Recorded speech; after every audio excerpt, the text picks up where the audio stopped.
Hello guys, this is Ram. आप सभी का स्वागत है आज के इस वीडियो लेक्चर में। गाइस, आज का मेरा टॉपिक है फ्यूचर परफेक्ट टेंस। बहुत ही आसान टॉपिक है। गाइस, आपको क्या करना है, आपको केवल इस वीडियो लेक्चर को एंड तक देखना है और कॉपी पेन लेके बैठना है और प्रैक्टिस भी करना है साथ में। एक सेकंड के लिए भी इस वीडियो लेक्चर को आपको मिस नहीं करनी है। लेकिन इससे शुरुआत करने से पहले मैं आपसे रिक्वेस्ट करता हूँ कि आज जो भी इस चैनल पर नए हैं, कृपया इस चैनल को सब्सक्राइब करें और सब्सक्राइब के बगल जो घंटी का निशान है उसको जरूर दबाइए। इंग्लिश सीखने की एक भी वीडियो आपको मिस नहीं करनी है। Good luck guys. तो आइए देखते हैं फ्यूचर परफेक्ट टेंस क्या होता है। गाइस, पहले देखिए, लिखा है फ्यूचर परफेक्ट टेंस। फ्यूचर का मतलब होता है, आपको ऑलरेडी पता है, भविष्य, भविष्य काल। परफेक्ट का मतलब होता है जो भी काम होगा वो परफेक्ट हो चुका है, यानी कि कंप्लीट हो चुका रहेगा। परफेक्ट, आपने जब प्रेजेंट परफेक्ट टेंस जब हम पढ़ रहे थे तो उसमें क्या होता था, कोई भी जो काम था वो काम कंप्लीट हो चुका होता था। काम हो चुका है, जैसे वो जा चुका है यानी कि वो काम कर चुका है, यानी कि वो वाला काम कंप्लीट हो चुका है। ठीक उसी तरह से ये भी सेंटेंस है, इसमें क्या है, केवल फ्यूचर ऐड हो गया है बस, बाकी परफेक्ट टेंस तो है ही है।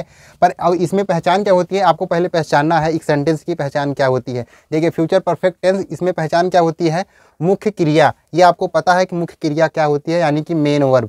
मुख्य क्रिया के साथ क्या दिखेगा आपको, चुका होगा दिखेगा। इस यहाँ पे होगा सब में रहेगा, सब में ऐड होगा रहेगा, लेकिन ये चुका चुकी ये किस में आता था, ये प्रेजेंट परफेक्ट टेंस में आता। जैसे वो जा चुका है, वो खेल चुका है, वो खाना खा चुका है, तो उसमें भी चुका आ रहा था, लेकिन उसमें चुका के बाद क्या हेल्पिंग वर्ब आ रही थी, है हो हूँ। अब इसमें क्या आ रहा है, होगा होगी होंगे।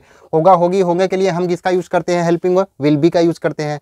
अभी आप एग्जाम्पल के माध्यम से बहुत आसानी से समझने वाले हैं, तो गाइस आपको ध्यान से इस वीडियो लेक्चर को देखना है और समझना है। देखिए, मुख्य क्रिया यानी कि मेन वर्ब के साथ आपको क्या देखना है, चुका होगा, चुकी होगी, चुके होंगे, लिया होगा, दिया होगा, ली होगी, दी होगी या की होगी आदि का प्रयोग किया जाता है। यानी कि यही सेंटेंस में आएगा, आप तुरंत पहचान जाइएगा कि यह है फ्यूचर परफेक्ट टेंस। देखिए, रूल लिखा गया है। रूल क्या है, यानी कि ये फार्मूला लिखा गया है। इसी फार्मूला के माध्यम से हम सेंटेंसेस को बहुत आसानी से बना सकते हैं। अगर हमें क्या होगा, फार्मूला अगर याद होगा तो हम सेंटेंस को बना पाएंगे बहुत आसानी से और थोड़ा जल्दी भी बना लेंगे। अगर फार्मूला याद नहीं रहेगा तो हम सेंटेंसेस को नहीं बना पाएंगे। कोई भी सेंटेंस हो, हम फार्मूला के माध्यम से ही सेंटेंसेस को बनाते हैं। देखिए, शॉर्टकट में लिखा हूँ, इस बोर्ड थोड़ा छोटा है इसलिए मैं शॉर्टकट में ही लिखता हूँ। अगर नहीं समझ में आ रहा होगा तो मैं बाद में इसका लिख दूंगा। ए का मतलब होता है अफर्मेटिव सेंटेंस, एन का मतलब होता है निगेटिव सेंटेंस, आई का मतलब होता है इंट्रोगेटिव सेंटेंस, एन आई का मतलब होता है निगेटिव इंट्रोगेटिव सेंटेंस। सेंटेंसेस हमारे यही 4 तरह के होते हैं। कौन कौन सा होता है, affirmative, negative, interrogative, negative interrogative. Affirmative क्या होता है ये आपको ऑलरेडी पता है, फिर भी मैं आपको एक ओवरव्यू दे रहा हूँ। अफर्मेटिव सेंटेंस वो होता है जिसमें नाट न आया हो या कोई क्वेश्चन न पूछा गया हो, वही होता है मेरा अफर्मेटिव सेंटेंस। निगेटिव सेंटेंस, जिस सेंटेंस में नाट आ जाता है वो हो जाता है निगेटिव सेंटेंस। इंट्रोगेटिव सेंटेंस क्या होता है, जिसमें क्वेश्चन पूछा गया होता है, वही होता है मेरा interrogative sentence. Negative interrogative sentence क्या होता है, जिसमें नॉट भी हो और क्वेश्चन भी पूछा गया हो, वही होता है मेरा निगेटिव इंट्रोगेटिव सेंटेंस। तो आइए ज़्यादा समय न लेते हुए हम इसको प्रैक्टिस करते हैं, सेंटेंस को कैसे बनाया जाएगा। देखिए, सबसे पहला सेंटेंस क्या है, राम जा चुका होगा। देखिए, यहाँ पे है राम एक थर्ड पर्सन सिंगुलर सब्जेक्ट है। गाइस, इसमें हेल्पिंग वर्ब क्या प्रयोग होता है, आपको हेल्पिंग वर्ब देख लेना है। हेल्पिंग वर्ब प्रयोग होगा will have. Guys, will have का प्रयोग एक सेंस में और किया जाता है, वो भी आपको थोड़ी देर में पता लग जाएगा। हेल्पिंग वर्ब विल हैव, उसके बाद वर्ब की कौन सी फॉर्म, थर्ड फॉर्म। वर्ब की थर्ड फॉर्म का यूज किया जाएगा। क्यों किया जाएगा, क्योंकि ये है परफेक्ट। जो भी काम होगा वो कंप्लीट हो चुका रहेगा, यानी कि भविष्य में जो भी काम होगा वो कंप्लीट हो चुका रहा होगा। यही होता है सेंस इसका। देखिए, विल हैव का मतलब होता है कोई भी काम कर चुका होगा, जैसे इस सेंटेंस में किया जा रहा है। और इसका एक मतलब क्या होता है, पास होना। विल हैव का यूज किया जाता है। जब हम फ्यूचर का दूसरा कैटेगरी पढ़ रहे थे, फ्यूचर सिंपल सेंटेंस का, उसमें भी विल हैव का यूज किया जाता था। जैसे मेरे पास एक कार होगी, भविष्य में होगी, I will have a car. मेरे पास एक मोबाइल होगी, I will have a mobile. तो देखिए, यहाँ पर भी विल हैव का यूज किया जा रहा है और इस सेंटेंस में भी विल हैव का यूज किया जा रहा है, लेकिन वर्ब का कौन सा फॉर्म, थर्ड फॉर्म। तो आपको यही देखना है। देखिए, सबसे पहला सेंटेंस क्या है, राम जा चुका होगा। राम एक थर्ड पर्सन सिंगुलर सब्जेक्ट है। सबसे पहले आप लिखिए सब्जेक्ट राम, उसके बाद हेल्पिंग वर्ब क्या आ रही है, चुका होगा। विल हैव का यूज किया जा रहा है, एक अफर्मेटिव सेंटेंस है। Will have, Ram will have. उसके बाद जाने को हम क्या कहते हैं, गो। इसमें थर्ड फॉर्म का यूज किया जा रहा है। गो की थर्ड फॉर्म क्या होती है, gone. Ram will have gone. देखिए कितना आसानी से बन गया, Ram will have gone, Ram जा चुका होगा। देखिए नेक्स्ट सेंटेंस क्या है, वो सो गई होगी। सो गई होगी यानी कि सो चुकी होगी, इसमें भी काम कंप्लीट हो चुका है। फ्यूचर में, भविष्य में काम कंप्लीट हो चुका है। वो सो गई होगी। एक लड़की के लिए बात हो रही, अगर यहाँ पे होता वो सो गया होगा, अगर होगा होता तो ये लड़का हो जाता, यहाँ पे क्या है वो सो गई होगी, तो ये एक लड़की के बारे में बात किया जा रहा है। लड़की के लिए क्या यूज होता है, सी। मेल रहेगा तो ही, यानी कि पुरुष के लिए ही का प्रयोग और फीमेल के लिए शी का प्रयोग किया जाता है। तो यहाँ पे क्या होगा, हेल्प सब्जेक्ट शी, उसके बाद helping verb will have, she will have. सोने को हम क्या कहते हैं, स्लीप, SLEEP, इसकी थर्ड फॉर्म का यूज किया जाएगा slept, she will have slept, she will have slept, वो सो गई होगी। देखिए नेक्स्ट सेंटेंस क्या है, हम निकल चुके होंगे, यानी कि जो भी काम है भविष्य में हम वो काम कर चुके होंगे, यानी कि हम भविष्य में ये काम कर चुके होंगे, यानी कि हम निकल चुके होंगे। तो हर सेंस में चुका है, चुके होंगे, चुका होगी, इसी का सेंस आ रहा है। हम निकल चुके होंगे, हम के लिए क्या यूज होता है, वी विल हैव। उसके बाद निकलने को हम क्या कहते हैं, लीव, उसकी थर्ड फॉर्म क्या होगा, लेफ्ट।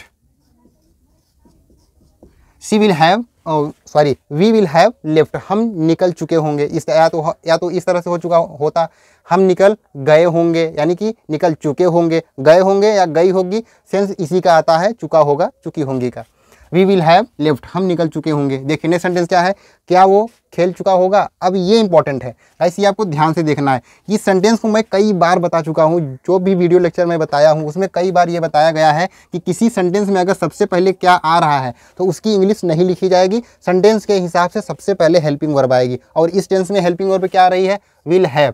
और ऐसा नहीं है कि अगर क्या है तो सबसे पहले हम विल हैव लिखेंगे, ये हैव हमेशा सब्जेक्ट के बाद जाता है, सबसे पहले विल लिखा जाएगा इस सेंटेंस में। क्या है, इसलिए अगर आप ऐसे नहीं समझ पा रहे हैं तो आप ऐसे समझ जाइए। किसी भी क्वेश्चन आंसर का आप यस या नो में जवाब दे पाते हैं तो वहाँ पर भी WH फैमिली मेंबर का यूज नहीं किया जाता है। WH फैमिली मेंबर क्या होता है, कई लोग तो यही सोच रहे होंगे कि WH फैमिली मेंबर क्या होती है, जैसे कैन, कुड, जैसे हाउ, व्हाट, वेयर, व्हेन, विच, ये सब क्या है, WH फैमिली मेंबर है, यही होते हैं मेरे WH फैमिली मेंबर। तो देखिए कैसे बनेगा, क्या वो खेल चुका होगा। आप इस क्वेश्चन का आंसर यस या नो में दे सकते हैं, इसलिए यहाँ पे क्या की इंग्लिश व्हाट नहीं लिखी जाएगी, सबसे पहले टेंस में आने वाले हेल्पिंग वर्ब लिखी जाएगी। सबसे पहले आप लिखिए विल, उसके बाद सब्जेक्ट लिखिए, वो खेल चुका होगा, वो एक थर्ड पर्सन सिंगुलर सब्जेक्ट है, विल ही, अब लिखा जाएगा हैव।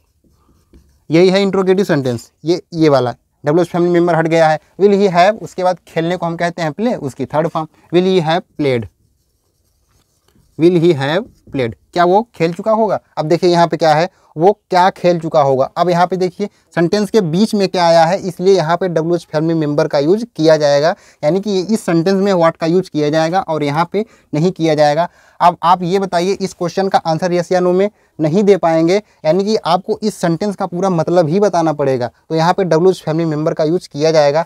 इस क्वेश्चन का आंसर आप यस या नो में दे पा रहे थे, इसलिए WH फैमिली मेंबर का यूज नहीं किया गया, और यहाँ पे आप नहीं दे पाएंगे, आपको पूरा सेंटेंस का मतलब ही बताना पड़ेगा। जैसे मान लीजिए मैं आपसे पूछता हूँ वो क्या खेल चुका होगा, तो आपको बताना पड़ेगा कि वो क्या खेल चुका होगा, जो भी खेल चुका होगा वो आपको बताना पड़ेगा, यानी कि सेंटेंस का पूरा मतलब बताइए। यहाँ पे देखिए WH फैमिली मेंबर का यूज किया जाएगा। सबसे पहले आप लिखिए व्हाट, उसके बाद हेल्पिंग वर्ब विल, उसके बाद subject he, what will he have, उसके बाद व्हाट विल ही हैव, अब लिखिए हैव, उसके बाद क्या है, खेलना, खेलने की थर्ड फॉर्म क्या होती है, played question mark, what will he have played, वो क्या खेल चुका होगा। इस तरह से देखिए नेक्स्ट सेंटेंस क्या है, क्या राम जा चुका होगा, सेम इसी तरह से ये भी है। यहाँ पर भी क्या आया है, तो सबसे पहले आप हेल्पिंग वर्ब लिखिए, सबसे पहले लिखिए हेल्पिंग वर्ब विल, उसके बाद राम, उसके बाद लिखिए हैव। क्या सेंटेंस है, क्या राम जा चुका होगा, विल राम हैव, उसके बाद जाने को हम कहते हैं गो, उसकी third form gone question mark, will Ram have gone, क्या राम जा चुका होगा। इस क्वेश्चन का भी आंसर आप यस या नो में दे सकते हैं। जैसे क्या राम जा चुका होगा, अगर गया होगा तो आप कैसे कहते हैं, हाँ जा चुका है, अगर नहीं गया है तो कैसे कहते नहीं जा चुका है। इस तरह से आप आंसर दे सकते थे। देखिए नेक्स्ट सेंटेंस क्या है, राम नहीं जा चुका होगा, सेम ये वाला सेंटेंस। ये क्या है, अफर्मेटिव है, ये क्या है, निगेटिव सेंटेंस है, इसमें नॉट आ गया है इसलिए निगेटिव सेंटेंस है। फार्मूला ये वाला अप्लाई होगा। तो देख लीजिए, राम नहीं जा चुका होगा, सबसे पहले लिखिए सब्जेक्ट राम, उसके बाद विल, अब विल के बीच में लगेगा नॉट, अब लगेगा have, will not have, formula में यही लिखा गया है, subject plus will not have, उसके बाद वर्ब की third form, Ram will not have, उसके बाद जाने को हम कहते हैं गो, उसकी third form gone, negative sentence complete हो गया। Ram will not have gone, Ram नहीं जा चुका होगा। नेक्स्ट सेंटेंस देखिए, वो सो नहीं चुकी होगी, यानी कि वो सोई नहीं होगी। इस तरह से ये भी सेंस है, चुका होगा, चुकी होगी का।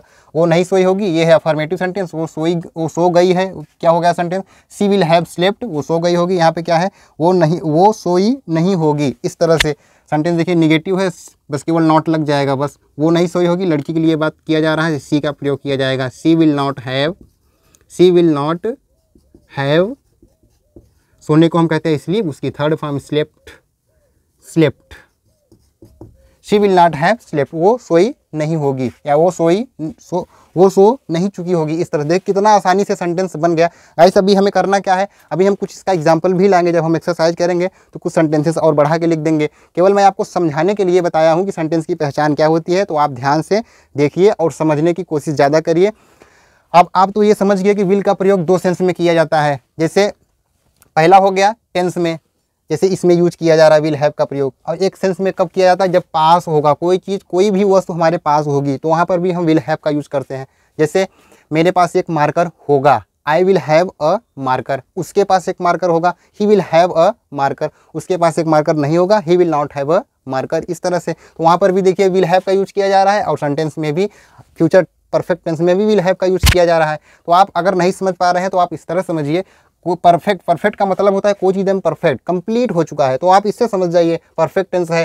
फ्यूचर तो आप जानते ही हैं, फ्यूचर का मतलब क्या होता है? कोई भविष्य, फ्यूचर का मतलब होता है भविष्य। और इसके लिए हम सेंटेंस में क्या देखते हैं? कहीं पे दिखे गागेगी, होगा, होगी, होंगे, यही दिखता है तो हम सब तुरंत समझ जाते हैं ये फ्यूचर का टेंस है। हमें यहाँ पर विल का यूज करना है। परफेक्ट के लिए हम हैव का यूज करते हैं, तो आप इस तरह से भी समझ सकते हैं।